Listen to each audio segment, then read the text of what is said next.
Today, I want to welcome David Kreeger. He is the founder of GoPedal, and we've literally spent like almost a half hour in the green room chatting, and we should have hit record before. Just a fascinating guy who went from being a DC lawyer to now helping businesses get unstuck, and he helps businesses figure out ways through their toughest challenges. So, David, welcome. Thanks, Craig. It's great to be here. And apologies for being a little bit long-winded in the green room. I've been accused of that before. Oh, no, no. Well, and the internet going out didn't help much. There you go. Which There was, you go. yeah, for those listening, it was my internet that went out. But it's always enjoy meeting people from DC. I grew up on the Eastern Shore of Maryland, Hmm. and so we were definitely outside, the bubble of DC. Right. But I've had friends that have lived inside the Beltway and like Northern Virginia, Yep. Yep. off King Street, Yep. and And the thing that I realized is DC is just like this different world. And Oh when you yeah. live inside the Beltway, you hear things, you see things, you run into things that would blow the mind of most people. I'll give you an example. Yeah. A buddy of mine, was talking to him last night, and back in the late 90s, we're talking on the phone, and he lived off King Street, and he starts cracking jokes about cigars. I'm like, Steve, what are you talking about? He's like, Monica. Like, who's Monica? He's like, Monica Lewinsky. I was like, Steve, I have no idea who she is. This was 2 weeks before the story broke publicly, and it was already a discussion inside the Beltway. Yeah, it's a crazy world. Actually, so funny story on that one. My wife worked on Capitol Hill. She worked for most of the time we were there for the House Energy and Commerce Committee. And she had a good friend who she had gone to grad school with who worked in the White House. Um, I came to find out after the whole story broke that even if you're the president of the United States, if you make a boo-boo that big, you actually get kicked out of the bedroom and you have to sleep on the couch. So after the story broke, President Clinton was actually not allowed to sleep in the bedroom with Hillary. She kicked him out. He had to sleep on the couch or in a different bedroom. Wow. Well, it's funny. I heard a former CIA officer, a guy named John Kiriakou, who was around Clinton in the days following that. Yeah. And he said that Clinton absolutely hated silence. And they were over in Europe somewhere, and Hillary comes out of the elevator, and this CIA agent standing right there. And Bill goes, "Hey, wasn't a neat trip, Hill? Or, wasn't that a great tour around town, Hill?" And she's just silent. And he like repeats himself. Right. And she just shoots him these cold, heart-stopping eyes, the Right. stare that Right. just Right. Right. melts you.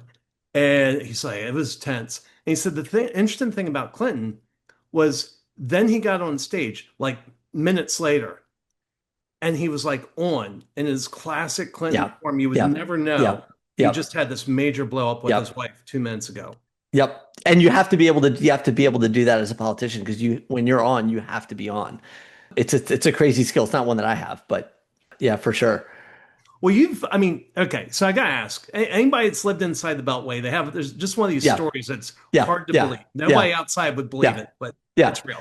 So we have one. So I was out of law school, been out of law school for a couple of years, was doing work for a pro bono client. I was working for one of the top three DC based firms. It was a firm at the time called Wilmer Cutler and Pickering. Now it's WilmerHale. And we had a pro bono client who was a professional association in a very partisan segment of the healthcare industry. And they had asked me to draft an affidavit in connection with some other litigation in that world that was going to get used to blow up a hearing that the other side of that issue had called on Capitol Hill. And my wife, who is a health policy analyst working for the House Energy and Commerce Committee, Democratic staff, I couldn't tell her about it. Forget the normal, like, legal rules and legal confidentiality. If I told her what I was doing, she would have been way too tempted to tell one or more of her colleagues what was going on, and that was going to spoil the element of surprise when this affidavit got used to actually blow up a hearing that the Republicans were calling on this partisan issue. So the day of the hearing, the Republicans called the star witness. The hearing gets blown up because there's an affidavit that discredits all of the testimony of the star witness. So the hearing gets canceled. My wife comes home. This is exactly the effect that my client wanted. My wife comes home and she's all excited. You're never going to guess what happened today on the Hill. And I said, oh, tell me what happened. And she said, oh, she starts going on and on. They called this hearing and they had the star witness and they thought he was going to testify to this. And then there was this affidavit that got circled around and she's going on and on and on. And so I looked at her and I said, so you know who drafted that affidavit? And she looked at me and she's like, No, who?" And I looked at her and she said, did Wilmer draft the affidavit? Wilmer's the name of my firm. And I said, yeah. And she said, do you know who it was? And I said, mm-hmm. And so do you. And she's like, who was it? And I said, it was me. Wow. She had no idea. She had no idea. And it was going on for weeks, but I couldn't tell her because it Yeah. couldn't put her in that position. It was hilarious. That would be hard for me because, I'm really good at keeping secrets. When somebody tells me something confidential, Right, right. I spent 6 years in the Marines, worked on secure equipment, so I'm Yeah, good at keeping secrets. But it's hard when it's my own wife because, especially when it's about work, because I love to talk to my wife about what's going on. sure. And that would be really hard for me to sit on for like 3 weeks, 3 or 4 weeks. So the good news is that largely Karen has not been that interested in the nitty-gritty of what I do professionally for the 24 years that we've been married. So this was one situation where I just had to be intentional, and it was as much for her benefit as it was for my client's benefit. Yeah. So, and I also knew there was going to come a point at which I was going to be able to tell her. Because once the hearing came and went, then obviously the cat's out of the bag. But you're right though. I mean, it was funny because I was coming home on a daily basis and it's like there's a thing I know that you would be very interested in knowing and you can't know it yet. So yeah. Yeah. Oh, wow. Yeah. Wow. So now you're not a lawyer. Well, I mean, I guess you are. Do you still Well, have your? I'm still admitted to practice in two jurisdictions. I don't practice, haven't practiced in years. And I had a stint of 15 years as a business owner. I owned a franchise painting business. After I left the practice of law, so I left from the firm in DC, went in-house to IBM. They sold their PC business to Lenovo. I went over to Lenovo with the sale of the business, was there for a few years, and then left the practice of law and became a business owner. Did that for 15 years, sold three businesses in 22 and then started my consulting practice in 23. Yeah, and so you were in RTP. You were at the IBM Yep. Lenovo facility there. Yeah, that's what brought us down here was IBM and before they sold the PC business. Yeah. Yeah, I just bought a new Lenovo. I became a fan of the ThinkPad carbons, Hmm. X1 carbons years ago. And when they Yeah. sold the business, I'm not a big fan of buying Chinese products, but it's such a good computer. The ThinkPad is a really good product, and it's one of the few laptops that has been differentiated versus its Windows-based competitors. I have to confess that I actually went to the dark side and I bought a Mac a year ago, Oh, and wow. I haven't turned back now. It's been such a great experience. So I've got a MacBook Pro and love it. Well, Apple's very happy because they just reported disappointing sales growth on the MacBooks. So I So did my best, right? I'm not buying another yeah, one. I'm not buying another one right away, but yeah, yeah, yeah. wow. So, but anyway, so you went from being with a DC firm to in-house counsel at IBM Yep, and then Lenovo. yep. And then what happened? So Karen was pregnant with our first child, and I realized that the more successful I was getting as a corporate lawyer, the worse my quality of life was getting. And I was about Yeah. to have another job description added to my resume. And I didn't feel particularly good at the being a husband part. And I knew that being a father was going to be harder than being a husband. And I just realized that I needed to get off of that. And just as an example, the last trip that I had to Beijing when I was at Lenovo was on 3 days notice for an hour and a half meeting with the CEO, the head of internal audit investigation, the head of the Asia Pacific region, the head lawyer for the Asia Pacific region. And that type of a trip, 3 days notice to fly across the world for a few hours or for a day was not unusual in my tenure at Lenovo. And that just was not going to work with with a baby. And so I decided it was time to try something else. And so I worked with the franchise consultant and ended up buying the Durham Chapel Hill territory for certified painters, and did that for 15 years. Wow. I think the first time I went to Beijing, I went from the airport to almost Tiananmen Square, maybe a mile, maybe a couple miles from Tiananmen Yeah. Square, but basically down in the heart Yeah. of Yeah. Beijing. Yeah. I think it took me like 45 minutes, half hour to 45 Oh, the minutes. traffic in Beijing can be completely insane. Well, now I think that's like an hour and a half or something like that. It's Oh, I'm just, sure. Yeah. it's nuts. Yeah. And I just remember thinking, how easy this, and this was years and years ago. And I remember thinking how easy it was to get around, and that's all changed. Yeah. Yeah, yeah, it's a different world. I mean, I haven't been in my last trip there was in 2007, so it's been almost 20 years since I've been. So, yeah, yeah. But it was I was there a lot. I was Yeah. there a lot. And so you had a paint business. Was this like Yes. house painting? Not Yeah, in the stuff that doesn't mafia move. sense. Stuff that doesn't move. I did get a call once from a lady who said she wanted to get a quote to paint her Lexus, and I told her that it was going to be a really bad day for her and for us if we actually tried to paint her Lexus, and that maybe she should try a body shop and not a painting contractor. But yeah, we did. It was residential and commercial interior and exterior painting. I mean, that's an interesting transition because it's challenging my thoughts a little bit because I mean, I marvel at the field of law because I think, or at lawyers because I think it may be the professional training that has the highest percentage of people not working in their training. You know, Yeah, you yeah. put out you see lawyers everywhere. They become journalists, they become franchise owners, they My law become school roommate had no intention of practicing law. He went through 3 years of law school. He was done with every reading assignment in every class by the middle of every semester. I finished second in my class. I didn't read every page that was assigned in all of my classes. He was wow. done with everything by the middle of the semester, and he did not like law school and he did not want to practice law. I'd talk about somebody who could work hard at something he did not enjoy. But yeah, I mean, he was a case in point. He never practiced law. So what was the interest in the painting business? So I knew I wanted to. So part of the reason that I wanted to leave the practice of law was the craziness, and I knew the next step for me was to become a general counsel. I was a direct report to the general counsel of a $13 billion a year company. Where are you going to go next? At some point, you're going to be a general counsel, and I knew enough general counsels to know that the quality of life was going to get worse, not better. So I also, as a lawyer, you actually get to make very few decisions. So you Mm, advise your clients and your clients get to make decisions. So as an example, one of the deals that I worked on when I was in-house was a strategic outsourcing deal for the service department. And I remember having a conversation with the senior vice president, who's the head of the services business unit, telling him that he wasn't going to get what he wanted out of the deal. What he wanted was not to have a hard minimum commit on dollars because he wasn't sure. It was an outsourcing deal and he wasn't sure what the volumes they were going to need from this outsourcing partner were going to be. And he didn't want to have a sunk cost of the infrastructure of setting up a call center, et cetera, et cetera.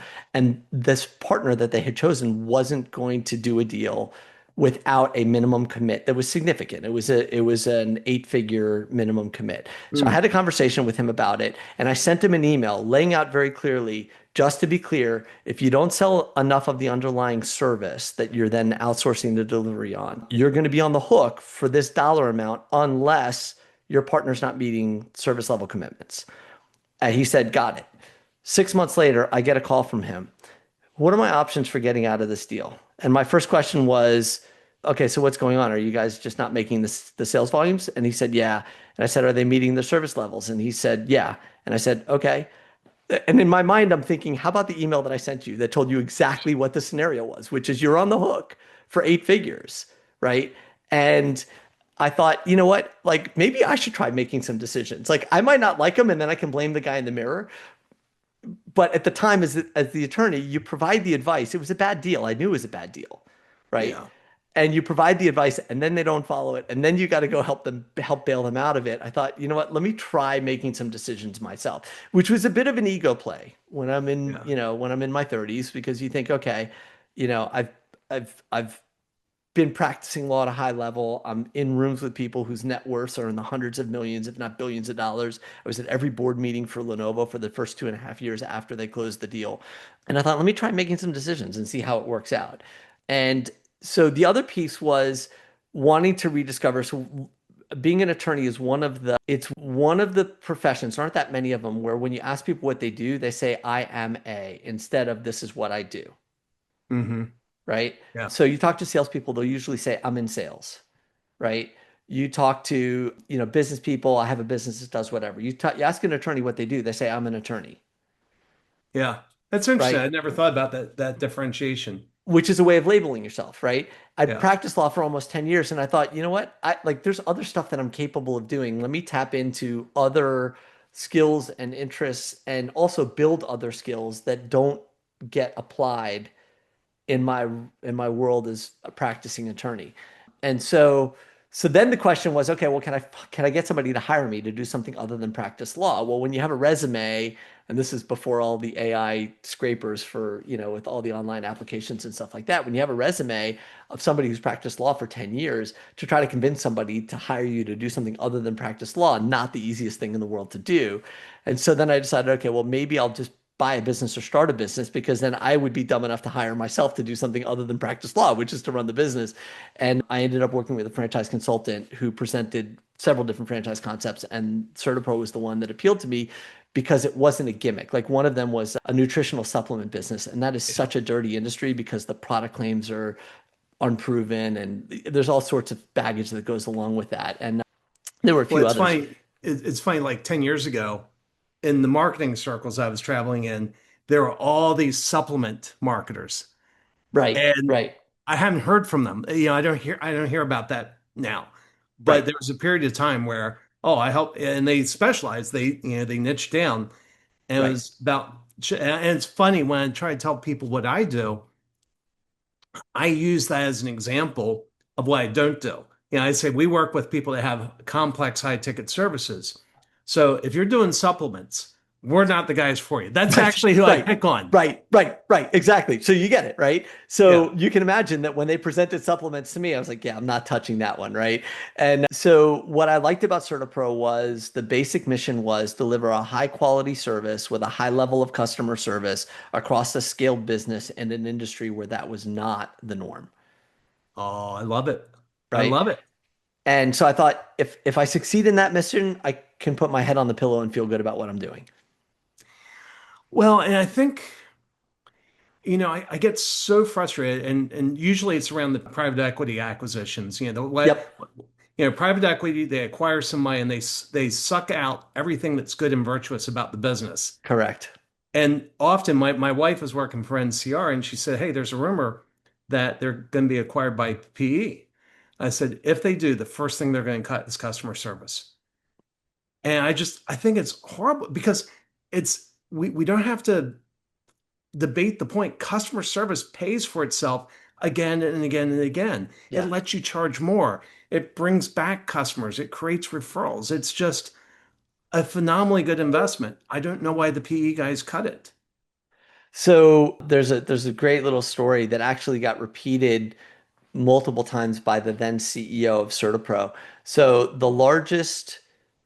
the first significant six-figure project that I got when I had the painting business, it was a $300,000 project to paint 140 townhomes. That was a referral off of a $1,700 interior. Wow. A year after that, I got another $300,000 project with the same property management company that was also the referral off of that same $1,700 interior. So a $1,700 little interior paint job, which was half the average job size that I had at the time, Yeah. yielded $600,000 worth of work within 2 years, Yeah. right? If you don't take the $1,700 job as seriously as you take the $17,000 job, it doesn't happen. Yeah. And that's such a good story because it's easy to sit there and kind of write people off and you never know who you're talking to. Uh, Correct. yeah. Correct. And that's when I moved to Austin, and Austin's changed a lot since then, but I live down south. I was in Southwest Austin, but there's an area of South Austin called Oak Hill. And I was told very early, they said if you're sitting in a restaurant with somebody and you see somebody near you that looks near homeless, chances are they're a multimillionaire. Treat them well. And Right, right, right, right. and it's 100%. it's those things you just don't know you don't know who's going to influence, and you don't know who's going to make those connections for you. Yeah. You have to treat everybody well. 100%. 100%. Yeah. I mean, if you don't believe it just because it happens to be the right thing to do, believe it because pragmatically the world works better for you if you do treat people well. Yeah. Well, what are you doing now? So you're out of the painting So, business, you're out of the yeah. ball business. Yeah. So I sold the painting business. I also had a couple of businesses in the radio controlled cars and truck space, hence the toys here. I sold those in 2022. Took a little bit of time off, and in 2023 I started doing consulting work. And the common theme, it's strategic consulting, is that we help organizations tackle their toughest challenges. So whether it's business transformation projects for large scale enterprise companies, whether it is startups that need help with a go-to-market strategy or with a fundraising strategy or with a pivot, whether it's, yeah, I mean, it really just takes the form of the toughest challenges that organizations face, where they're either having a hard time figuring out how to get to where they know they need to go, or they're trying to figure out where they need to go. They just know that they can't keep going current course and speed. That's where we come in and we're able to help sharpen their focus and help them develop a plan that they can implement to get to a better place than the place that they're at. So you went from lawyer to consigliere. Pretty much. Yeah. Pretty much. Pretty much. And what's interesting is that what led me out, one of the things that led me out of the practice of law, which was let me make some decisions. And if I don't like the way they turn out, I'll own the results of those decisions for better or for worse. There's no pride of authorship in what I do now. In fact, I'm happier. My fingerprints don't have to be on it. Yeah. And so that piece of it, the 53-year-old me doesn't care what attribution, if any, comes from. It's really just about trying to help our clients get to the best outcomes that we can help them get to. Yeah. Well, as I think about it, we're recording this episode in, kind of mid-January. Hmm.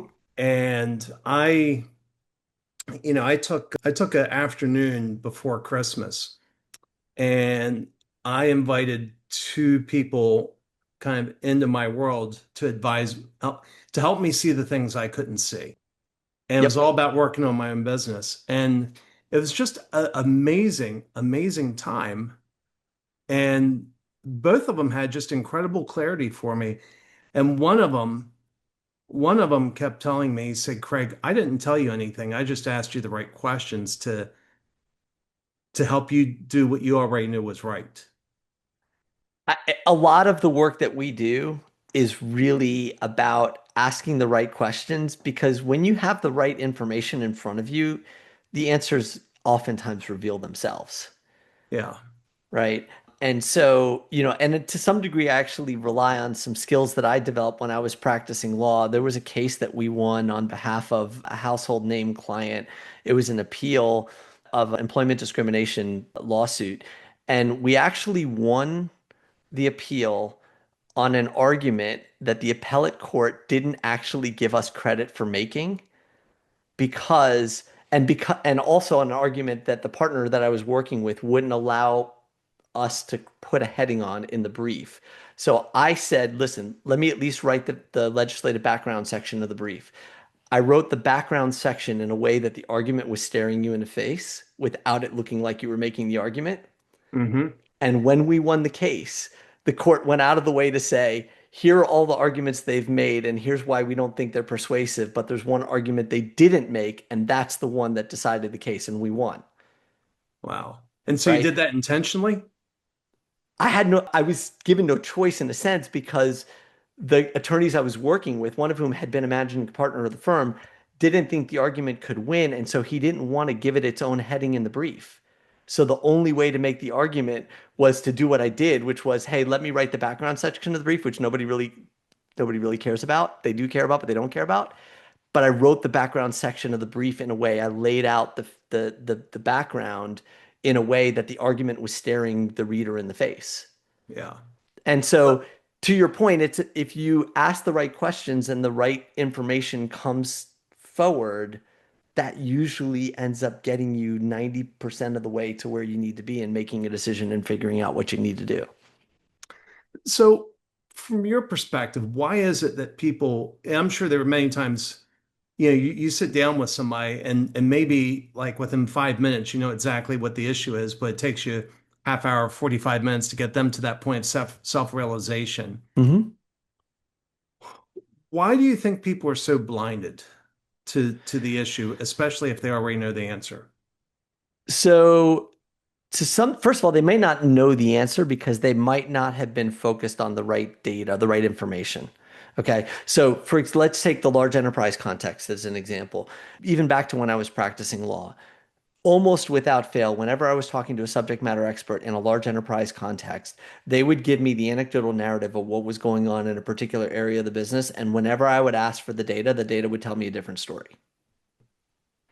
So the first thing that I'm going to do when I'm talking to somebody is I'm going to actually ask for not just the feelings and the emotions and the anecdotal, this is what I think is going on, is okay, what data have you been looking at? And how do we know if that's what's going on? Or is there maybe something else going on? So, for example, I had a startup client who came to me about 3 years ago and they thought they needed a marketing program to build up their user base on their platform. And so when I started digging into data, I realized they had a different issue, which is they weren't actually achieving success for enough of the users that were coming on their platform looking for a thing. And there were ways that we could measure it. I don't want to say more than that because I don't want to reveal the particular client. Once we had that data, and I pulled that from some data dumps that we got out of their platform, it became obvious that the first problem that they needed to solve was a higher hit rate of getting wins for the people who are already coming on the platform before you go and you spend money trying to bring more people on the platform who are then going to become disappointed because they can't find what they were looking for. Yeah. So it's about snowballing success rather than snowballing misery. Correct. And you don't know that unless you're looking at the right numbers. Yeah. If all you're looking at is a certain volume, you're missing that picture. Well, and I think, one of the most powerful, kind of going back to the whole comment of when I look at all the formal trainings, there's so many people that are trained lawyers not practicing law, but I think they're practicing the skills that law school gives them. And I think it's this, I think one of those skills is being able to look at complex things and break them down and ask the right questions.